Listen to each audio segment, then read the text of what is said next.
Hello, my dear students. So, today I am going to start a new chapter Gender, Religion and Caste. So, let's begin.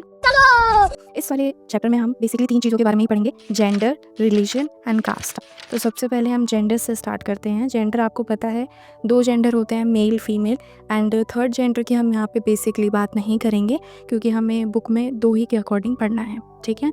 Gender division में हम ये देखेंगे कि किस किस के कामों को डिवाइड किया गया है, कितना डिस्क्रिमिनेशन किन दोनों के साथ हो रहा है, किन किन तरीक़ों से डिस्क्रिमिनेशन किया जा रहा है, गवर्नमेंट ने इसके लिए क्या किया है। तो ये सारी चीज़ें हम इसमें डिस्कस करेंगे, ठीक है।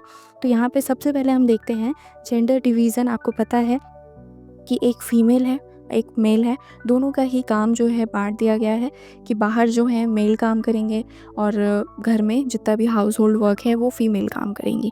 तो ये सब सेक्सुअल डिवीज़न है, यानी हमने वर्क फोर्स को ही डिवाइड कर दिया है। और ये एक तरीके से पैट्रियार्कल सोसाइटी है, यानी जो एक तरीके से हमारी सोसाइटी का माइंडसेट है वो पैट्रियार्कल है, यानी वो बॉय को ज़्यादा प्रमोट करते हैं एज़ कम्पेयर टू फीमेल। और वो फीमेल को जस्ट इस वजह से मानते हैं कि वो सिर्फ घर में ही रहनी चाहिए, ठीक है, घर में बच्चों को संभाले, खाना वाना देखे, घर के काम करे, इससे ज़्यादा बाहर ना जाए। और मेल की अगर हम बात करें तो उनको बेसिकली वर्क फोर्स के लिए जाना जाता है कि वही जाके बाहर कमाएंगे, वही पैसे लेके आएंगे और उन्हीं की पावर ज़्यादा होगी। तो ये आपको ध्यान रखनी है बात। कहाँ कहाँ पे किन वेरियस वेजेस में कहीं ना कहीं ये डिस्क्रिमिनेशन हो रहा है। Women operation in various ways. सबसे पहला आप बता सकते हैं लिटरेसी रेट, ठीक है। लिटरेसी रेट आप देखते हैं कि मेल का लिटरेसी रेट ज़्यादा होता है एज़ कम्पेयर टू फीमेल, यानी जो पेरेंट्स हैं वो बॉय को ज़्यादा प्रमोट करते हैं पढ़ाने के लिए और फीमेल को कहीं ना कहीं कम पढ़ाया जाता है, क्योंकि माइंडसेट ये है कि वो सोचते हैं फीमेल को पढ़ा के क्या करेंगे, हम आगे चल के इनकी शादी कर देनी है, दहेज का भी पैसा इकट्ठा करना है। ये सारी चीज़ें कहीं ना कहीं माइंडसेट में होती हैं। तो इसीलिए लिटरेसी रेट में ऐसा देखा जाता है कि जो कहीं ना कहीं मेल है उसका लिटरेसी रेट 82-85% भी क्रॉस कर जाता है, लेकिन वहीं फ़ीमेल का 60% क्रॉस करना भी काफ़ी ज़्यादा डिफ़िकल्ट हो जाता है। नेक्स्ट आता है जॉब। जॉब में भी काफ़ी ज़्यादा डिफरेंसेस देखे जाते हैं, यानी फ़ीमेल्स को ज़्यादातर हाई पेड जॉब्स नहीं मिलती है एज़ कम्पेयर टू मेल। इस वजह से नहीं मिलती क्योंकि मंथली भी उनके कुछ इश्यूज़ होते हैं, इस वजह से प्रॉब्लम होती है। नेक्स्ट आ जाएगा कुछ, आप इसमें ये लिख सकते हैं, कुछ जो प्रेग्नेंट वूमेंस हैं जिनका घर ज़्यादा दूर है तो वो इतना सर्वाइव नहीं कर पाती हैं, इस वजह से उनकी जो पेमेंट है वो भी कम होती है और इनमें फैमिली को भी कोई सपोर्ट इनको नहीं मिलता है। तो हाई वैल्यू जॉब्स जो है वो सिर्फ और सिर्फ मेल को ही मिलती है, ठीक है। नेक्स्ट आ जाएगा लो वेजेस। लो वेजेस में आप ये लिख सकते हैं कि यहाँ पे जो सेम काम के लिए, मान लीजिए सेम काम जैसे मैं भी कर रही हूँ, मैं पढ़ा रही हूँ, ऐसे ही सेम सब्जेक्ट सेम टाइम कोई दूसरा मेल टीचर पढ़ा रहा है, लेकिन उसको ज़्यादा वेजेस मिल रहे हैं जस्ट बिकॉज कि वो मेल है और मुझे कम वेजेस मिल रहे हैं जस्ट बिकॉज कि मैं फ़ीमेल हूँ। सो ये डिस्क्रिमिनेशन काफ़ी ज़्यादा गलत है। सेम काम के लिए अमाउंट भी सेम मिलना चाहिए, ठीक है। तो ये लो वेजेस की यहाँ पे दिक्कत देखने को मिलती है। नेक्स्ट आ जाएगा जेंडर रेशियो। ये काफ़ी इंपॉर्टेंट है। जेंडर रेशियो में आप ये लिख सकते हैं कि यहाँ पे ज़्यादातर जो बर्थ का वो है, बर्थ को ज़्यादा किस में प्रमोट किया जा रहा है, मेल के लिए, ठीक है। यानी वो चाहते हैं कि हमारा जो चाइल्ड है, बच्चा है या घर में जो भी बच्चा आएगा वो मेल ही हो, ठीक है। लड़कों को बर्थ के लिए ज़्यादा प्रमोट कर रहे हैं एज़ कम्पेयर टू फीमेल, यानी फ़ीमेल हो जाती है तो उनको मार दिया जाता है या आगे चल के उन्हें इतना प्रमोट नहीं करते हैं, मेनली उनको लड़का ही चाहिए होता है। तो इस वजह से भी ये प्रॉब्लम देखने को मिलती है। चाइल्ड अबॉर्शन भी होता है, इस वजह से मिसकैरेजेस भी होते हैं और कई बार तो इसकी वजह से डिवोर्स भी देखने को मिलते हैं, ठीक है। तो ये जेंडर रेशियो काफ़ी ज़्यादा है, चिल्ड्रंस के उसमें फेवर में नहीं जाता है, ठीक है। नेक्स्ट आ जाएगा सोशल माइंडसेट, लो एजुकेशन। लो एजुकेशन की वजह से ही ये सब सोशल माइंडसेट इतना ख़राब हो रखा है। अभी के टाइम में तो फिर भी चीज़ें ठीक हो रही हैं, अभी अगर हम जैसे करंट की सिचुएशन देखें थोड़ी सी अर्बन एरिया में, लेकिन रूरल एरियाज़ में अभी भी ये सारी चीज़ें बिल्कुल वैसी ही चल रही हैं जैसा कि हम पढ़ रहे हैं, ठीक है। वहाँ पे अभी भी फीमेल्स को इतना ज़्यादा पढ़ाया नहीं जाता है, 18 साल से पहले ही शादी कर दी जाती है और मेल को पढ़ाया लिखाया जाता है ताकि वो आगे चल के घर चलाएंगे या आगे चल के हम उनके दहेज वगैरह की डिमांड कर पाएंगे। तो ये सारी चीज़ें आपको इसमें ध्यान रखनी है, यानी जो सोशल माइंडसेट है वो पैट्रियार्कल सोसाइटी को ज़्यादा सपोर्ट कर रहा है, ठीक है। अब इसके लिए कुछ गवर्नमेंट ने सपोर्ट किया है, यानी कुछ स्टेप्स उठाए हैं जिससे कि ये सारी चीज़ें थोड़ी कम हो सके। सबसे पहला है यहाँ पे इक्वल रेम्यूनरेशन एक्ट 1976, ये एक्ट में आपको ध्यान रखना है ये है क्या, same work same wages for same work, यानी सेम अमाउंट आपको मिलेगा सेम काम के लिए, लेकिन ऐसा एक्चुअल में होता नहीं है। बहुत सारी जगह पे इसका भी कहीं ना कहीं मिसयूज़ किया जा रहा है। ठीक है, नेक्स्ट आ जाएगा डॉरी को बैन किया गया है, यानी दहेज प्रथा को बैन किया है। लेकिन वी ऑल नो कि जब भी शादी वगैरह का मामला होता है तो उसको एज अ गिफ्ट के तौर पे हर कोई ले रहा है, या हर कोई उसको कहीं ना कहीं दहेज के रूप में दे रहा है। ठीक है, तो ये आपको ध्यान रखना है, ये बंद तो हुआ नहीं है, बस कानूनी रूप से इसको बंद किया है, एक्चुअल में इम्प्लीमेंट नहीं होता। नेक्स्ट आ जाएगा पॉलिटिकल रिप्रेजेंटेशन भी वुमेंस का बढ़ाया है। 1/3 रिजर्वेशन फीमेल्स के लिए पार्लियामेंट में दिया गया है, जिससे कि वो कहीं ना कहीं आएँ और अपनी बात को भी रखें।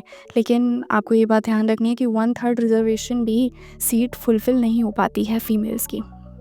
ठीक है, क्योंकि उनको सपोर्ट नहीं मिलता, पार्लियामेंट में कोई फीमेल जाना नहीं चाहती या उनकी फैमिली सपोर्ट नहीं करती है, ये रीज़न है यहाँ पे। तो ये सारी चीज़ें इसमें देखने को मिलती हैं। नेक्स्ट आप ये भी लिख सकते हैं, एक और प्रॉब्लम आती है इसके अंदर, कि ये भी आप बता सकते हैं कि यहाँ पे बहुत ज़्यादा वायलेंस, डोमेस्टिक वायलेंस, हरासमेंट, ये सारी प्रॉब्लम्स भी आप इसके अंदर कहीं ना कहीं डाल सकते हैं। ठीक है, और इन्हीं सब की वजह से जो मूवमेंट करती है फीमेल्स, उसे फेमिनिस्ट मूवमेंट कहा जाता है, यानी social movement that aim at establishing equality between man and women are called feminist movement. ठीक है, वो अपने राइट्स के लिए, अपनी चीज़ों के लिए लड़ रही हैं, तो उसे फेमिनिस्ट मूवमेंट में हम कंसिडर करेंगे। तो आपको ये बात ध्यान रखनी है। और पॉलिटिकल रिप्रेजेंटेशन बढ़ाने की गवर्नमेंट ने कोशिश करी है, बेटी बचाओ बेटी पढ़ाओ, ये सारी चीज़ें भी आप इसके अंदर लिख सकते हैं। तो ये पूरा जेंडर वाला टॉपिक ख़त्म हो गया है। नेक्स्ट रिलीजन में आपको ध्यान रखना है कि हमारे इंडिया में हिंदू, मुस्लिम, सिख, ईसाई, पारसी, ये जितने भी मतलब अदर रिलीजन भी हैं, तो ये सारे ही यहाँ पे रहते हैं। लेकिन मेजॉरिटी में अगर हम देखें, हिंदू मुस्लिम में ज़्यादा कन्फ्लिक्ट देखने को मिलते हैं। उसका रीज़न ये है कि इसको एक वर्ड से हम डिनोट कर सकते हैं, कम्युनलिज्म।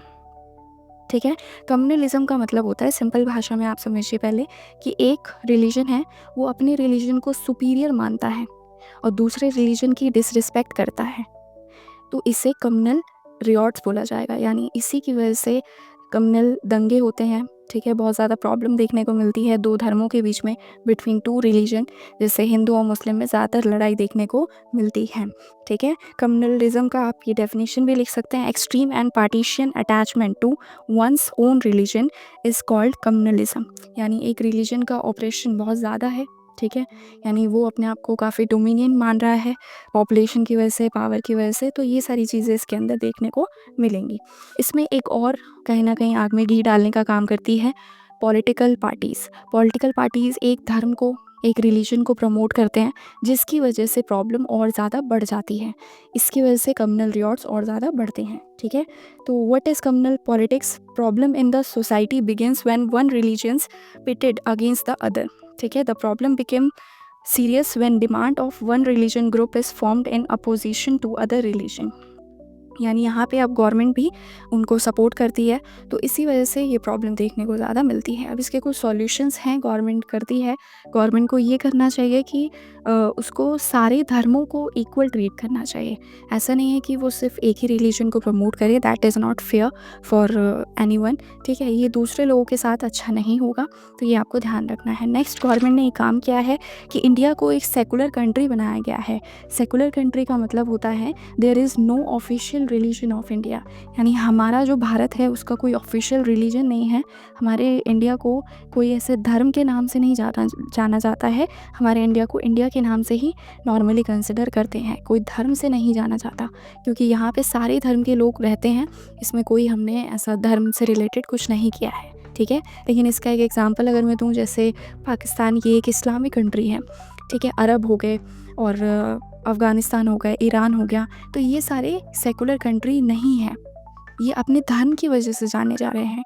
लेकिन इंडिया ने सेकुलर अपनाया है, इसका मतलब ये है कि हम किसी भी धर्म को प्रायोरिटी नहीं रखेंगे, हम सारे धर्म को, सारे रिलीजन्स को इक्वल मानेंगे। ठीक है, तो ये आपको ध्यान रखना है। कॉन्स्टिट्यूशन में भी ये बात दिया हुआ है, राइट टू रिलीजन हमें मिला हुआ है आर्टिकल 25 से लेके 28 तक, तो आपको ये बात ध्यान रखनी है। तो ये कम्युनल चीज़ें भी ख़त्म हो जाती हैं। इसमें बस पॉलिटिकल जो पार्टीज़ हैं उनको भी थोड़ा ध्यान देना चाहिए कि वो सिर्फ एक ही रिलीजन पे बायस ना हो जाए, दूसरे रिलीजन को भी इक्वली ट्रीट करें। नेक्स्ट आता है कास्ट एंड पॉलिटिक्स। कास्ट आपको पता है बहुत तरह के होते हैं, जैसे डिस्क्रिमिनेशन में शुरू से ही देखा जाता है, दलित हो गए, ठीक है, जिसमें अनटचेबिलिटी हम बहुत ज़्यादा देखते हैं। Caste inequalities, member of the same caste group form the social community that practice the same or similar occupation, married or caste group and did not eat with member from other caste group. यानी यहाँ पे occupation, जो कहीं ना कहीं जो दलित के लोग हैं उनका जो ऑक्यूपेशन है उनका बेटा भी वही करेगा, ऐसा लोग मानते हैं, माइंडसेट है। हम शादी भी अपने कास्ट में करेंगे, ऐसा भी हम मानते हैं, ठीक है। मतलब जब भी ऐसा मामला आता है तो हर कोई यही चाहता है कि हम अपनी कास्ट में ही मैरिज करें, ठीक है। और पहले क्या होता था कि लोग खाना भी सिर्फ उसी के साथ पसंद करते थे जो अपनी ही कास्ट का हो। अगर कोई नीची कास्ट का होता था तो उसके साथ काफ़ी ज़्यादा डिस्क्रिमिनेशन होता था, ठीक है। Why does caste system still exist? अभी भी कास्ट सिस्टम एग्जिस्ट करता है या नहीं करता है, या क्यों करता है? तो इसका आंसर सिंपली आपको यही देना है कि अभी भी कास्ट सिस्टम एग्जिस्ट करता है। बहुत सारे रूरल एरियाज़, बैकवर्ड क्लासेस ऐसी हैं जहाँ पे कास्ट को अभी भी प्रायोरिटी में रखा जाता है। मतलब जो पुराने लोग हैं जिनमें ज़्यादा एजुकेशन वगैरह उन्होंने नहीं ली है, ठीक है, तो वो कहीं ना कहीं अभी भी कास्ट को काफ़ी ज़्यादा मानते हैं। Most people prefer to marry in their own caste और tribe. Second, untouchability has not ended completely. एक तरीके से अनटचेबिलिटी अभी भी कम्प्लीटली एंड नहीं हुई है। कुछ एरियाज़ में, कुछ रूरल एरियाज़ में, कुछ अर्बन एरिया में घरों के अंदर मतलब हम नहीं बता सकते कि क्या चल रहा है, ठीक है। The caste group that had access to education have continue to do well. ये सारी चीज़ें आप इसके अंदर लिख सकते हैं।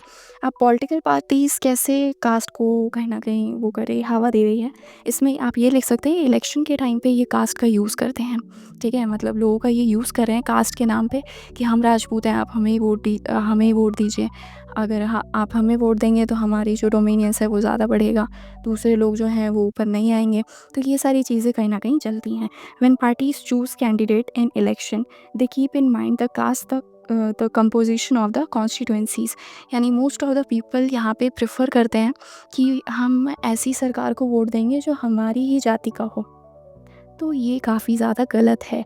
ये हमारी लिटरेसी रेट को दिखाता है कि इंसान हमारे जो इंडिया के अंदर हैं अभी भी वो पढ़े लिखे नहीं हैं, अभी भी वो अपने दिमाग से नहीं सोच रहे हैं कि which one is better, okay.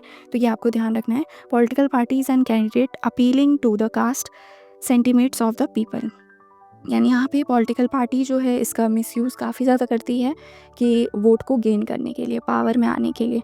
तो राजपूत हो गए, दलित हो गए, या जो भी चीज़ें, मतलब कास्ट को काफ़ी ज़्यादा इसमें यूज़ किया जाता है टू गेन अ वोट। तो ये सारी चीज़ें नहीं होनी चाहिए। गवर्नमेंट को हर अपने काम के बलबूते पे वोट कलेक्ट करना चाहिए, ना कि एक कास्ट के बेसिस पे। तो ये आपको बात ध्यान रखनी है। So hope you like this video.